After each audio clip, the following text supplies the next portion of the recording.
Hi guys, good to see you. I'm Mariana, I'm the CEO of Science City Lyngby, a public-private partnership in Lyngby where DTU is one of our big stakeholders among with a lot of really large companies. So I'm really used to an agenda with large companies and startup collaboration. But this is a different perspective. I think it's really interesting to see if startups can work with SMEs. So this pilot project has been running for 3 years at Skylab, and now you will meet some of the guys that have been going through the program, listen to their experiences, and also we will discuss a little bit how other universities could actually do a similar program. So I'd like to invite, first of all, Kristine to the stage. Søren, who had been the program manager, has unfortunately fallen ill, but Kristine can tell us a little bit about the numbers and how it went. Thank you very much, Marianne. My name is Kristine Garde, and I'm head of technology at DTU Skylab, where the program was running during the last 3 years.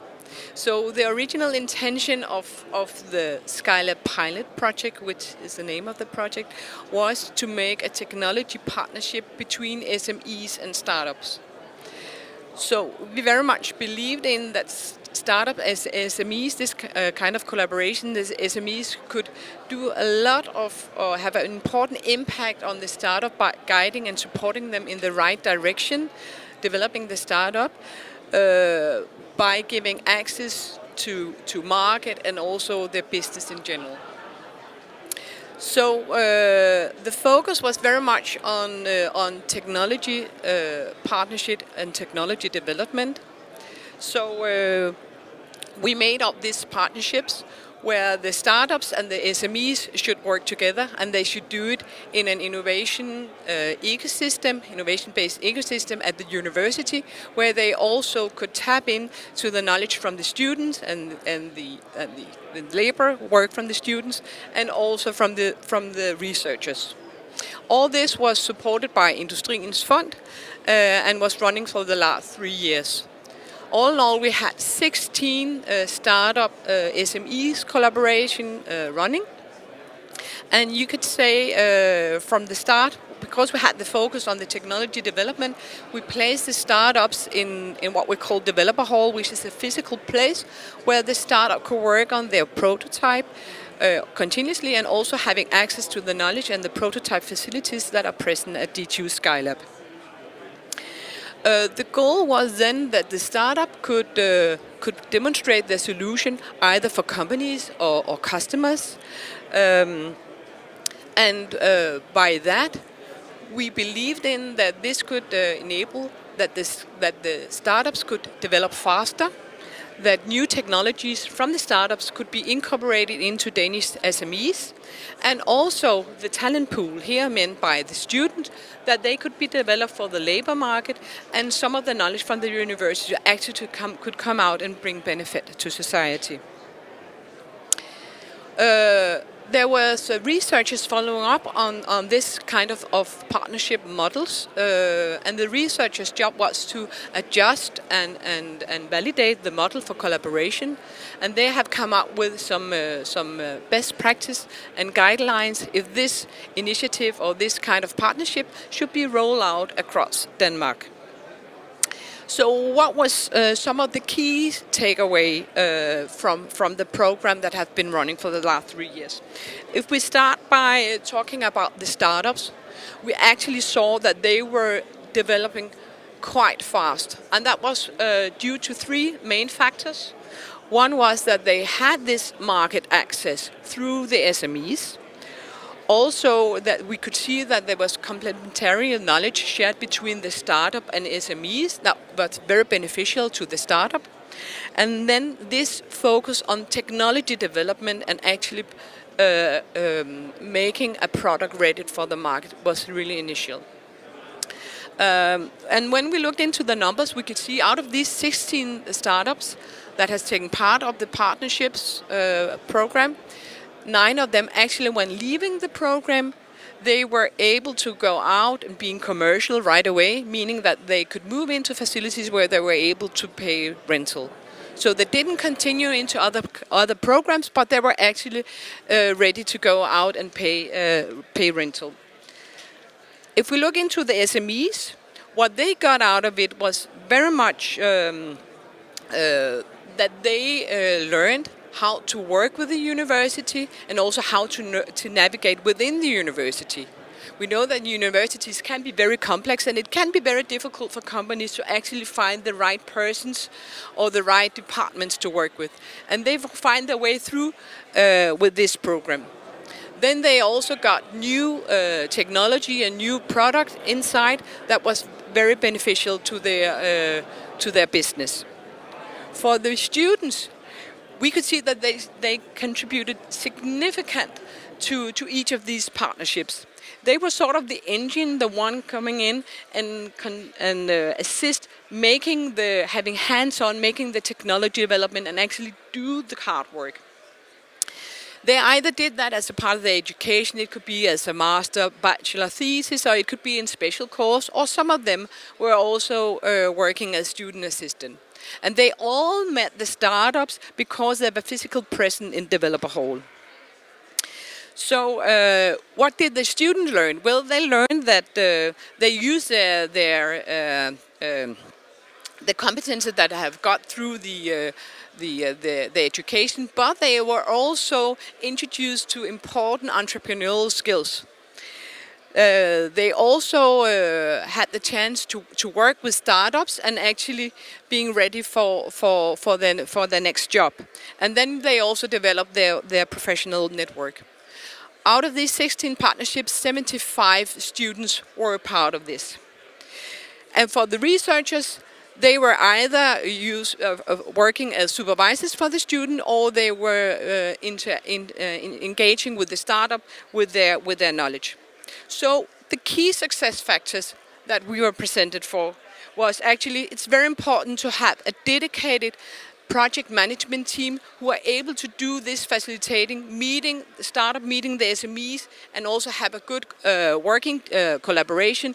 Also could tapping into the whole ecosystem. Are there investors, are there mentors, or are there other students or startups that we should meet with? So dedicated team, then having a physical place where the startups could work side by side, meeting each other, sharing knowledge, and also becoming a part of community was very important. And then the last key success factor was actually keep up providing like the freedom and you can say a space where they can focus on only working on developing their technology and should not provide report, milestones, etc., in regard to business development, but only focusing on technology development. Thank you so much, Kristine. We have so little time, so now I'll invite some of the victims of the program on stage. Come along, that you can hear the word of mouth for some of the people who actually collaborated in the program. So Mads, you are a startup. And why did you join, and what did you expect to get out of it, and what happened? Yes, I have a mic here. Hi everybody, so my name is Mads. I'm a medical doctor and I have a PhD in trauma surgery. I was pretty sure I was going to be a trauma surgeon, but then I quit my job because I learned about smart materials and I thought we could make better solutions for injured people with that. Me and my co-founder, we have no technical background, so he used to make music videos for Mö and Tobias Rahim and came from the world of marketing. And me as a doctor, so we were on the hunt for tech talent. That was actually the reason why we joined Skylab Pilots at the beginning, to open up DTU, to funnel as many students through us so that we could find our CTO. We didn't anticipate that the partnership with the SMV would be so lucrative as it actually turned out. So we were partnered with Amvi, and that has just been a match made in heaven right from the beginning. And we have been collaborating ever since and grown and grown and grown. Great, that sounds too good to be true. So let's hear your perspective, Philip. Yeah, so being a 3D printing company, we are very aware of our value proposition toward these startups. So we wanted to get paired, of course, with an interesting startup from the very beginning, and also challenge the production team to do even better at their jobs. But it's not just the technical level. We also we could see that the motivation at our consultancies were heightened because it gives another perspective to their work when helping the promising startups to succeed in their work, right? So we could see that the motivation between our consultants was heightened, and also just to elaborate on our value proposition, that is, we help people materialize their ideas. So when Exo 360 came up, they could materialize their first prototype and hopefully moving on towards a full-scale production. So how many people are you in Dummy? I think we are about 20 at the moment, yeah. Okay, so a real SME. Yeah. So did you try to do this before? Did you work with a startup before? So being a part of the startup environment is part of the Downmeet DNA. As I said, with the value proposition, that we've always worked closely with them, and yeah, that it was just a match made in heaven to be a part of the Skylab program. So did something happen that you didn't expect? Yes, so basically we started in May 2022, and then 4 weeks later we got the knowledge from the Institute of Panum that we were allowed to do human cadaver studies half a year before we had planned them. So then we figured out that Skylab has an amazing mechanical workshop that could help us build these biomechanical setups that would otherwise have taken us a long time. So we actually in 4 weeks built a whole rig to break wrists, to test plaster cast, and to find the pressure needed to hold the broken bones in position. So Skylab Pilots has been good to know. Ah, cool. Any surprising stuff or unexpected? Yeah, sure. Besides the personal level of us getting more motivational consultancies, we could also see the benefits of us hiring a master students in our production. Up until now, I'm not aware that we have had a master degree student at our place, but now we could see that we could fulfill their needs as a student in our production team, and his name is Robert, and he's doing a very great job at the moment. So yeah. Fantastic. Yeah. So let's jump to Annemette. You are a student at DTU. Yes. And biotechnology. Exactly. Biotechnology. So you didn't work with these guys. You worked No. with another startup in the program. Yeah. Right. Tell us a little bit about why you joined. I joined the program due to the startup Uvisa Health was part of the program. Actually, I didn't know about the program before, so it was actually through this startup Uvisa Health that I heard about it. I have heard about Skylab through my studies at DTU, but I think it's more the mechanical students and the biomedical students that are actually attracted to Skylab. There's not that much for biotechnology students, but I think that we could actually provide with some good perspectives to Skylab and to this pilots program. So what did you get out of it working with Uvisa Health? I definitely got out of it that I got the chance to be part of something bigger, trying to improve women's health. I think that have been neglected over many years, but we are trying to change that. So yeah, definitely being part of something bigger and actually had my work mean something. Before I worked for a bigger company, which of course my work meant something, but in a startup it's just some different dynamics. Like it's you rely more on your co-workers. Yes. So you never thought you were going to work in a startup? No, actually I didn't. I didn't. But I'm very happy that I've tried it now, and I feel like I got the taste for it now. It's really a thrill to be part of. Great, thank you. That was the first short round. Then I'll give Morten the word. You are from the Danish Industrials Foundation, and you funded this program. And so I'm curious, why did you do that? And in general, what is your the bigger picture perspective on programs involving SMEs and startups? Yeah. Well, thank you. We did of plenty of reasons. I think we did it mainly because that we are a foundation whose mission is to enhance the competitiveness of Danish industry in general. And here we have, you can say, the best from both our target groups, the startup section and also the SMEs. And what we, in many of our across our projects do is to help increase the innovation forces in these companies. So it's pretty much a no-brainer when Skylab showed up with this application and started this talk to pitch the program, because we already saw and knew the good environment out at Skylab at the development hall. So there's so many good facilities to try to connect and match between startups and SMEs. And I think for some of the results that have already been talked about and Kristine mentioned earlier, and we have hopefully 15 other good cases that have shown so much value of combining efforts and sharing knowledge. That was what we bought into. And does it have any implications for like your strategy as a foundation within this space? Yes, I think that we are a place now where we have tried different programs. We also funded a program called SME FinTech with the FinTech cluster. We had some years ago called Urban Tech with rainmaking and some bigger companies sourcing international startups. So I think we have been experimenting within the last couple of years on different models of how to combine and make these collaboration happen, and which platforms and which you can say actors such as Skylab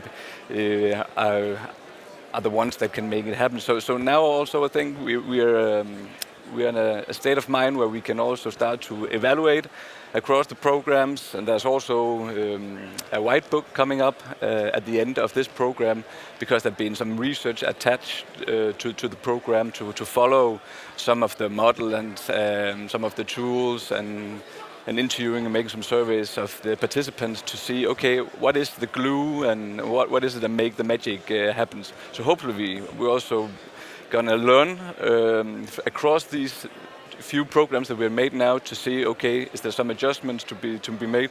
Should we make some more systematic offers?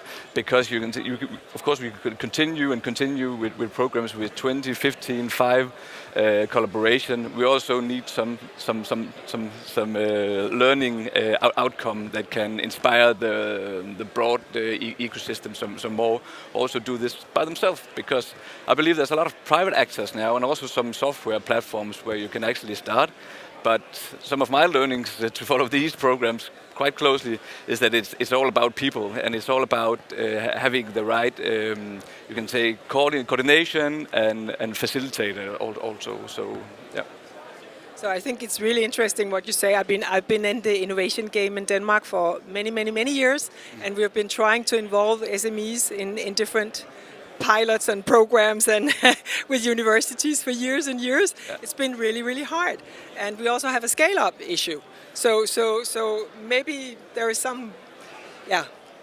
And I still believe it is hard, because one thing, it's even for the corporates, we had, as I said, the Urban Tech program, and they have the resources and you can say the money also to build some teams that can actually make this collaboration work with the startups.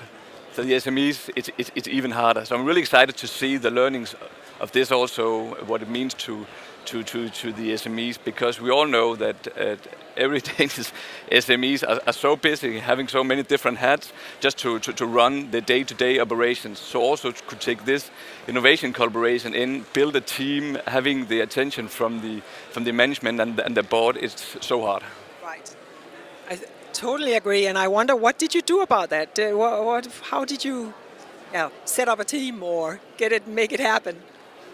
Philip, maybe you first. Yeah, so our CTO got in touch with Mads pretty early on, and he's the one that have all these great ideas and have a deep technical knowledge. So he has the time to go into these projects. And as I said earlier, that we are helping startups is part of our DNA. So it was pretty obvious that that was the way to go. Yeah. So we need some of your DNA and then drip it across. Exactly. Yeah. Okay. And did you ever plan on becoming a startup, or what happened? during my studies. Yeah, when I went to originally you school, wanted to be a originally. doctor, right? Yes, I did. So what happened? Yes, I did have. I flirted a little bit with it during med school, so I started a basis group for students called Doc Innovate before it was Sundhub, where we tried to find doctors that had made innovations. And then I actually won Venture Cup in the last year of my studies, and then I completely dropped that track and went into surgery, and focused on that 100%. But then the startup bug that Annemette was also talking about drew me back.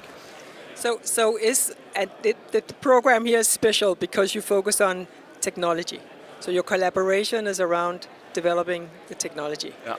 And you don't talk business plans or funding or all the other aspects, or you talk about that too? So I think the most important part of the Skylab Pilots project, and also for future projects, is making that match into a synergy. So looking beyond the 12 months of the Skylab program and see, can these two partners, the startup and the SMV, actually benefit in the coming years and maybe even go on this journey together? Because that's kind of what's happened with us and Damvi, is that we've applied then for Videnspro that we just got, and then we applied for Eurostars together, and we're actually, I would say, even though it's a big word, we're pioneering smart materials within the orthopedic space together with Damvi in a partnership, in a strategic partnership like that. And I think that's why our partnership has been so lucrative for us. And in future projects, I think that's important, so actually getting that match right from the beginning. So who helped you on legal stuff? On legal stuff, that's actually the beauty, I think, of the Skylab Pilots thing, is that whole project gives you an umbrella to talk with trust within people, because usually when you do corporate deals with other suppliers, then you start with that, right? You start with the legal stuff, like you said, and that was just never a part of it in the beginning. It was like, okay, we have these 10 months together, we're doing it at Skylab, let's get the most out of it, and then we talk legal, basically as soon as it becomes relevant, right? Okay, so now you have something fixed together. Yes. Legally. Yeah. Okay. We have a strategic partnership. You have a strategic partnership. Super cool. And you also have a student attached that you hired from the program? Yeah. So it's someone you met during the program, or somebody that pumped? No, it wasn't someone we met from the program, but it was just that we saw how Mass and Exo 360 had implemented the work of those students. And this wasn't something that have come to mind of us before in the production team, so it kind of enlightened us to try that, to go down that road. And that was quite fulfilling. What I heard from Kristine and from Søren also before he fell sick is that there was a lot of dialogue between you different guys at Developers Hall. And so is that important to have that physical space to meet each other, meet and greet, and see what the others do? And give me a few words on that. I mean, I think it's been shown time and time again that you need people around you that inspire you, right? You need Nadal, Djokovic, and Federer to kind of like play each other up, right? And I think that's a little bit like that at Skylab. There was especially, I don't know all the startups that are there now, but in 2022 when we were there, I was looking around Developer Hall and thinking, these guys are going to make it, those guys are going to make it, those guys are already making it, right? So that also, I mean, we're of course competitive by nature, right? So we needed to make it too. So I think that's super important. You can share experience, from a technical point of view, I think Skylab Pilots did a really good job at choosing different types of cases. So there was robotics, there was greenhouses, there was biotech, there was all kinds of different things. So we couldn't draw on each other like that, so kind of help each other out. But just being a startup has enough hurdles by itself that we could help each other out with, right? So if the program is to continue, what should be done to improve it, maybe from a student point of view? I think from a suggestions? student point of view, I think it is a great program, but I also wish that I actually knew about it before. And I know that it might be difficult to get out to all the students at DTU. There's a lot of students, but I think that I don't know if it's possible to talk to some of the head of studies or get that way around to actually get some more students at. That more students know about the opportunity. Exactly about the opportunities, because it is great opportunities there's at Skylab. So I'm happy to be part of it now. Great. And from your point of view? So I think structuring the hiring process of students. So we were hunting for tech talent, and we hired 6 biomedical engineering students in the first month we were there. And I think creating a framework where, because that is a learning process that every startup needs to go through, and maybe one of the biggest risks of being a startup is the hiring process and hiring the right people and how you're going to manage that. So I think creating a framework that maybe forces each startup to hire students, pay them money, make sure that everything's in order, and then actually take your first steps into managing people as employees within the startup. I think that's been extremely beneficial for us, and that could be cool if that was more structured. That's a serious step, I'd say. Cool. Yeah. Yeah, for us it's about involving the SMEs early on in the process. I think you have called it speed dating in the beginning, and it's a great term for it because we know what we can offer, and we can quickly spot the ones that we have this great chemistry on. I know when our CTO looks at Mads, he has Christmas light in his eyes, right? So I think that the speed dating part of it should be continued, definitely. So speed dating, quickly getting introduced to relevant students, getting them on board as a demand. I think so. Or requirement. Yeah, cool. And then a developer hole. I mean. And then one last thing is maintaining that hands-off approach that Skylab Pilots has. So there's one monthly meeting, but there's not like a lot of the other incubators that have also been great for us, or the other accelerators, but that are very, very much hands-on. All of the startups there that we were collaborating with in the developer hall didn't need that. We needed time to actually build the tech that brought us to the next level. So I think that was... So leave us alone. Give us what we need. Give us what we need. Leave us alone. Maybe know the door. Where can I knock if I need help? Exactly. Yeah. Okay, and then faster speed dating. It could also be speed dating with talent, basically. Yeah. Or researchers, or use that concept maybe. Yeah. Any thoughts from you, Morten? What we are looking into for a future version 2.0. Recommendation. Yeah. How can we? Well, I think make it Danish? I mean, an even greater agenda for us, which we are also engaged in like this open entrepreneurship program, is also about opening up the universities, not only DTU but the 8 universities in general, to be, you can say, more committed to take in companies from the industry, to have this open door access, where you have open innovations, and of course that demands an environment such as a development hall or a Skylab in general. But we see all universities are building these environments now across the sector. So on the big agenda, I really hope that this is an example that can be copied, that built upon, to make that success happen, where we one day will see a more in and out flow of companies working with students, working with startup, working with researchers within the walls of the universities. Right. Then in the end we will maybe involve larger companies as well. Yeah, of course. Maybe. They actually have a big problem in speed, right? Where I think a match between you guys maybe is better in speed. Yeah. Could imagine. Possibly, yeah. Even maybe you don't have that many resources, but you are faster than the big companies that I know of, at least. Can be really slow. Yeah, fantastic. Thank you so much for joining us here on stage. Let's give them a big hand. And they will stay on if you want to ask them something, or if you need to connect with Kristine for future programs.